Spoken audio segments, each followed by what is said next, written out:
Hello everyone. How are you doing? ल आजको चाहिँ हाम्रो सेसन चाहिँ स्टार्ट गरौँ ल. हुन्छ। Okay. What will we learn है यो क्लासमा चाहिँ हामीले के लर्न गर्नेवाला छौँ त भन्ने कुरा चाहिँ म आज डिस्कस गर्छु. ओके. इन्ट्रोडक्सन टु पिटी है आज चाहिँ हामीले पिटीको इन्ट्रोडक्सन पनि पढ्छौँ अनि अन्डरस्ट्यान्डिङ दि मोड्युल्स है पिटीको मोड्युल्सहरू के छ त्यो पनि जान्छौँ अनि understanding the tips and tricks है अनि टेम्प्लेट्सहरूको बारेमा चाहिँ अब हामीले सकेको जति आज क्याप्चर गर्छौँ अरू चाहिँ भोलि पनि हेर्छौँ है त.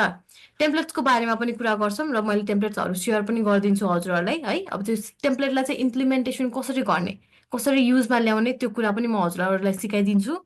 ग्रामर सर्टकट्सहरू पनि हामीले सिक्छौँ. धेरै ग्रामर चाहिँदैन बट अलिकति ग्रामर चाहिन्छ. चाहिने ग्रामरको लागि चाहिँ अलिकति सर्टकट्सहरू अलिकति त्यसको लागि चाहिँ त्यसको बारेमा चाहिँ हामी पढ्छौँ आज. ओके. अनि स्कोरमा ओके स्कोरको कुरा गर्ने बेलामा चाहिँ हामीले आफ्नो फर्स्ट अटेम्प्टमै 90 आउट अफ 90 चाहिँ कसरी ल्याउन सक्छौँ त्यसको बारेमा पनि हामीले आज हल्का फुल्का भन्छौँ ल सिक्छौँ. ओके. ल नेक्स्ट इन्ट्रोडक्सन टु पिटी है पियर्सन टेस्ट अफ इङ्ग्लिस. हजुरहरूलाई पिटीको फुल फर्म कतिले थाहा छ ल हेरेर भए पनि भन्नु त. Pearson Test of English. Pearson test of English.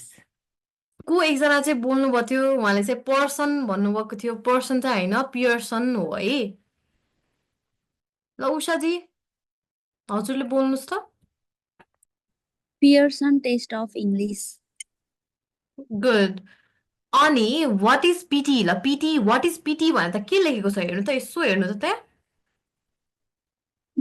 The Pearson Test of English is an English proficiency exam used for academic, professional, and immigration purposes.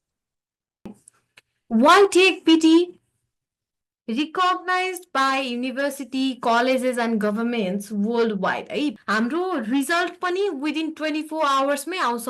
Maximum हजुरहरूलाई लाग्ने टाइम भनेको रिजल्ट आउनलाई 5 दिन लाग्छ. त्योभन्दा बढी चाहिँ जाँदिन है त.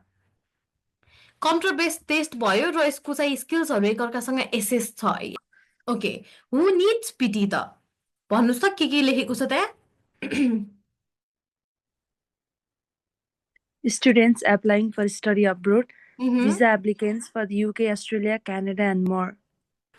ल okay let's know about the test format. Okay मैले अघि नै भने राइट स्पिकिङ र राइटिङ भनेको एउटा सिमिलर पोर्सन हो. Like we cannot separate them के स्पिकिङ सक्यो अनि ग्याप भएर राइटिङ हुन्छ नो त्यस्तो चाहिँ हुँदैन. हजुरको स्पिकिङ र राइटिङ सँगै सकिन्छ अनि त्यस पछाडि बल्ल हजुरको रिडिङ हुन्छ अनि बल्ल लिसनिङ हुन्छ. ओके. तिनवटा पार्टमा चाहिँ हजुरको यो होल टेस्ट चाहिँ सकिन्छ. ओके. कसलाई थाहा छ पिटी टेस्ट दिने बेलामा चाहिँ कति आवर्समा सकिन्छ भन्ने कुरा कसलाई थाहा छ.